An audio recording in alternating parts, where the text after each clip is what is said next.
Current.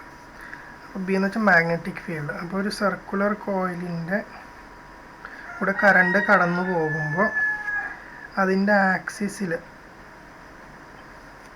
ഉള്ളൊരു പോയിന്റിൽ, അപ്പോൾ ഈ സർക്കുലർ കോയിൽ ഇതാണെന്ന് വിചാരിക്കുക. ഇതിലൂടെ ഐ എന്ന് പറഞ്ഞ കറണ്ട് കടന്നു പോകുന്നുണ്ട്. ഇതിൻ്റെ ആക്സിസിൽ നിന്നും 6 ദൂരത്തിൽ പി എന്ന് പറഞ്ഞ പോയിന്റ് ഉണ്ട്. ഇവിടെ അനുഭവപ്പെടുന്ന മാഗ്നറ്റിക് ഫീൽഡ് സ്ട്രെങ്ത് എത്ര, അല്ലെങ്കിൽ ബിയുടെ സ്ട്രെങ്ത് എത്ര, മാഗ്നറ്റിക് ഫീൽഡിൻ്റെ സ്ട്രെങ്ത് എത്ര എന്ന് കണ്ടുപിടിക്കാനാണ് ഈ ഡെറിവേഷൻ. അപ്പോൾ ആദ്യം എന്ത് ചെയ്യണമെന്ന് വെച്ച് കഴിഞ്ഞാൽ സർക്കുലർ ലൂപ്പ് വരയ്ക്കുക. അപ്പോൾ ഇതിൻ്റെ ഒരു കറണ്ട് എലിമെൻറ്റ്, ഇതിലൂടെ പോകുന്ന കറണ്ട് ഐ, ഈ ചെറിയ ഒരു എലിമെൻറ്റ് ലെങ്ത് ഓഫ് ദി വയറാണ് ഉദ്ദേശിക്കുന്നത്, ഡി എൽ ആയിട്ട് എടുക്കുക. അപ്പോൾ സെൻറ്ററിൽ നിന്നും 6 ദൂരത്തിലാണ്, പക്ഷേ ഈ കറണ്ട് എലിമെൻറ്റിൽ നിന്നുള്ള ദൂരം എക്സ് ആയിട്ട് എടുക്കുക. കൂടാണ്ട് ഈ സർക്കുലർ ലൂപ്പിൻ്റെ റേഡിയസ് എ ആയിട്ട് എടുക്കുക. ഇനി ഇപ്പോൾ ഡി എല്ലിലൂടെ കറണ്ട് പോകുന്നത് കാരണം ഡി എല്ലിൽ നിന്നും എക്സ് ദൂരത്തിൽ ഇരിക്കുന്ന പി എന്ന് പറഞ്ഞ പോയിന്റിൽ അനുഭവപ്പെടുന്ന മാഗ്നറ്റിക് ഫീൽഡാണ് കാണാൻ ഉദ്ദേശിക്കുന്നത്. അപ്പോൾ ഈ നോക്കിയാൽ ഇപ്പോൾ ഡി എൽ എന്ന് പറഞ്ഞ എലിമെൻറ്റ് ഡി എല്ലിൽ നിന്നും 6 ദൂരത്തിലാണ് പോയിന്റ് പി എങ്കിൽ, അപ്പോൾ ഡി എല്ലും ഇതാണ് ഡി എല്ലും ഈ പീനെയും കൂടി കണക്ട് ചെയ്യുന്ന ലൈൻ ഉണ്ടാക്കുന്ന ആംഗിൾ എത്രയാണ്? ഇത് 90 ഡിഗ്രിയാണ്. ഇത് തമ്മിലുള്ള ആംഗിൾ 90 ഡിഗ്രിയാണ്.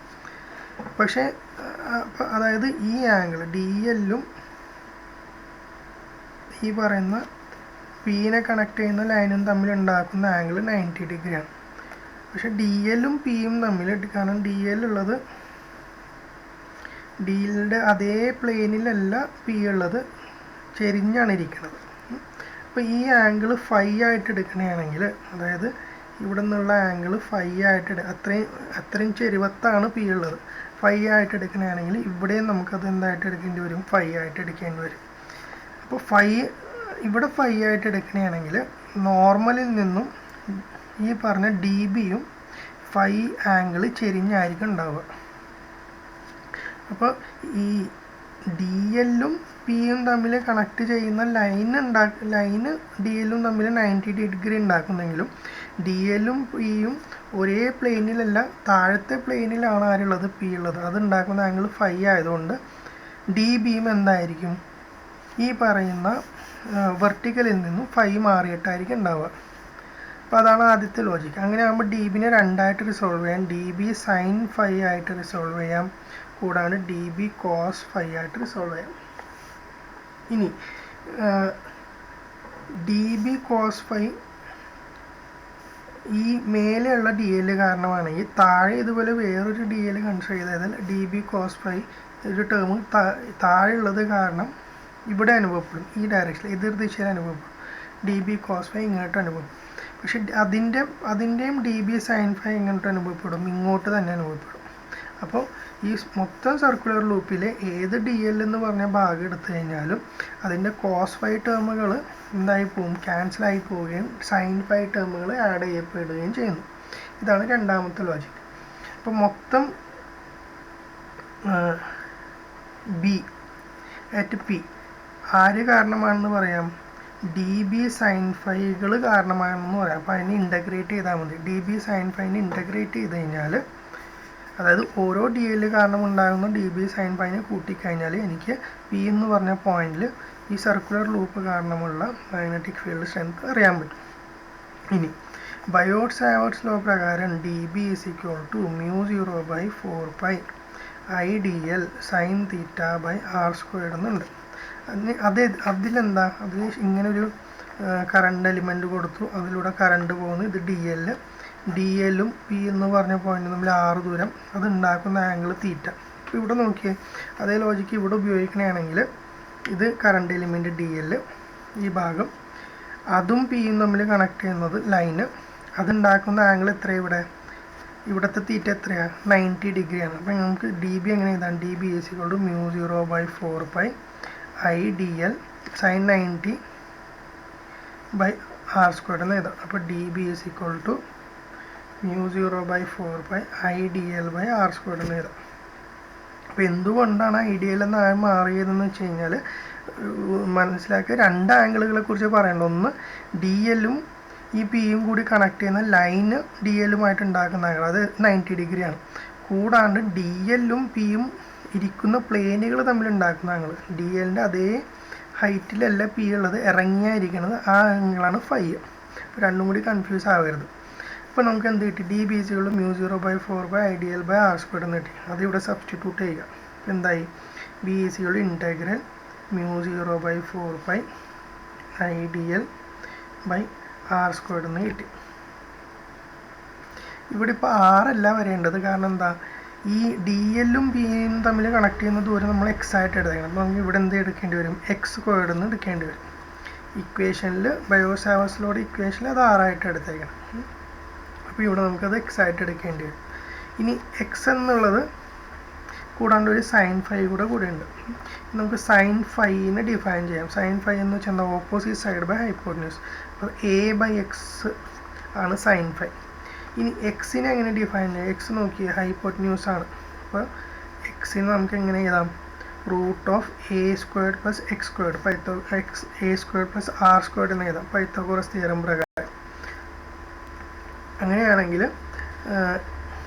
ഈ ബിനെ നമുക്ക് അപ്പോൾ ഇൻറ്റഗ്രൽ μ0/4/IDL x² പകരം ഇതിൻ്റെ റൂട്ട് പോയി a² + r² എന്നായി. സൈൻ ഫൈന് പകരം എന്തായി? a/x. എക്സിന് പകരം വീണ്ടും അത് തന്നെ എഴുതി, എന്താ? √(a² + r² എന്ന് എഴുതി. ഇനി നോക്കിയേ, a² + r² √(a² + r². അപ്പോൾ a² + r²ൻ്റെ √(a² + r²) എങ്ങനെ എഴുതാം? a² + r²⁴ എന്ന് എഴുതാം. അപ്പോൾ നമുക്ക് ബി സികൾ എന്താ? Integral μ0/4/IDL a/a² + r². ഇവിടെ 1 ഇതിൻ്റെ 1/2. അപ്പോൾ എത്രയാണ്? 1 + 1/2 3/2 എന്നായി. ഇയാളുടെ പവർ 1 റൂട്ട് ആകുമ്പോൾ 1/2. അപ്പോൾ 1 + 1/2 3/2 എന്നായി. ഇനി ഇതിൽ μ0/4π കോൺസ്റ്റൻറ്റ്. അപ്പോൾ B is equal to μ0/4π. A എന്നുള്ളത് constant, 1/a² + r² 3/2 integral D L എന്നത്. നോക്കി, ഈ ഇൻറ്റഗ്രൽ ഡി എൽ ഇത് കഴിയുമ്പോൾ എന്ത് കിട്ടും? സർക്കിളിൻ്റെ സർക്കംഫറൻസ് കിട്ടും. അപ്പോൾ ഇൻറ്റഗ്രൽ ഡി എൽ എന്ത് വരും? സർക്കംഫറൻസ് ഓഫ് സർക്കിൾ തരും. അതിൻ്റെ ഫോർമുല എന്തെന്നാ? 2π r എന്നുള്ളതാണ് ഫോർമുല. അപ്പോൾ ഇവിടെ r എന്നുള്ളത് a ആണ്. അപ്പോൾ ഈ ഫോർമുല എന്തായിട്ട് മാറും? ബി ഈസ് ഈക്വൽ ടു μ0/4π, ഒരു a ഉണ്ട്, മറ്റേത് 2π a ആയി, a² + r² 3/2 എന്നായി. ഇങ്ങനെ എഴുതാം, μ0/4π 2π a² a² + r² 3/2 എന്ന് എഴുതാം. അങ്ങനെ ഇനി അപ്പോൾ ബി ഈസ് ഈക്വൽ ടു എന്തായി? μ0/4π 2π a² + r² 3/2. ഇനി ഈ പറഞ്ഞ പോയിന്റ്, പി എന്ന് പറഞ്ഞ പോയിന്റ് സെൻറ്ററിലായിരുന്നെങ്കിൽ എന്ത് പറ്റിയേ? ആറിൻ്റെ വാല്യൂ 0 ആയിരുന്നു. If P is at centre എന്താകും? R will B equal to 0. അപ്പോൾ ഇക്വേഷൻ എന്തായിട്ട് മാറും?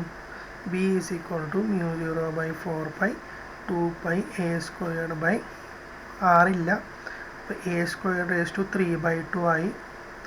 അപ്പോൾ 3/2 ഇതിൻ്റെ സ്ക്വയറും കൂടി പോയി. അപ്പോൾ എന്തായി? μ0/4π 2π a². അപ്പോൾ a² ഉണ്ട്, റൂട്ട് ഉണ്ട്, അപ്പോൾ അത് ക്യാൻസലായിപ്പോയി. അപ്പോൾ എന്തായി? a³ എന്നായി. അപ്പോൾ ബി എന്തായി? B is equal to μ0/4π 2π a²/a³ വെട്ടി എന്തായി? ബി ഈസ് ഈക്വൽ ടു μ0 2π ഇതൊന്നും കൂടി പോയി, അപ്പോൾ 2 ആയി. μ0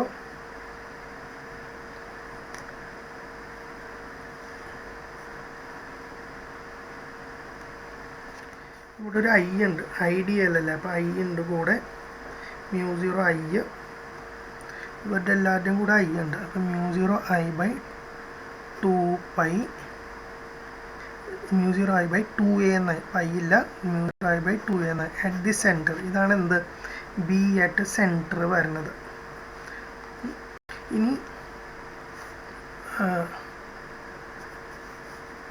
ഇഫ് ഈ പറഞ്ഞ ആറും എയുമായിട്ട് കമ്പയർ ചെയ്യുമ്പോൾ വളരെ വലുതാണെങ്കിൽ ഇക്വേഷൻ എന്തായിട്ട് മാറും? If R is very much greater than A, equation എന്തായിട്ട് മാറും? B is equal to mu 0/4π 2π A squared by എന്താകും?